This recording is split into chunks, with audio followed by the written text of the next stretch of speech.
Hello guys, get ready பார்க்கலாமா? காலேஜுக்கு first நாள். ஸோ ஆக்சுவலி நான் கெட் ரெடி போடும்போது தான் இவன் டிஸ்டர்ப் பண்ணிக்கிட்டே இருக்கா.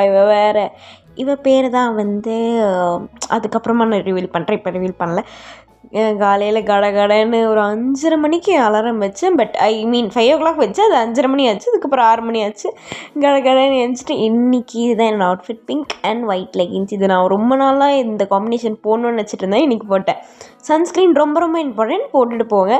ப்ளஸ் எனக்கு அதுக்கப்புறமா இந்த ஸ்ட்ரிப்ஸ்லாம் தெரியும்ல நம்மளுக்கு. ஸோ அது இது பண்ணுறதுக்கு பெஸ்ட் சொல்யூஷன் எடுத்துகிட்டு வந்திருக்கேன். ஸோ இதை நீங்கள் போட்டுக்கிட்டிங்கன்னா ஒரு கம்ஃபர்டபுளாக இருக்கும். இல்லை நிறைய ஸ்ட்ரிப்ஸ் வருது. ஸோ யூஸ்ஃபுல்லாக இருக்குங்க. ஜஸ்ட் 50 rupees தான், அஃபோர்ட் பண்ணலாம். அதுக்கப்புறமா எனக்கு என்ன ஆக்சசரிஸ் போகிறதுனே தெரியல. அதான் யோசிச்சுட்டு இருந்தேன். ஆனால் பர்ஃபெக்டாக போடணும் இல்லை. ஃபஸ்ட் டே வேறு, தேர்ட் இயர், கடைசி ஃபைனல் இயர். இதுதான் என்னோடய பேக். நான் அப்புறமா வாட் இஸ் மை பேக்னு காமிக்கிறேன். Bye bye. ஆல்ரெடி லேட் ஆகிடுச்சு எனக்கு. ஆனால் போயிட்டு வரேன். பை.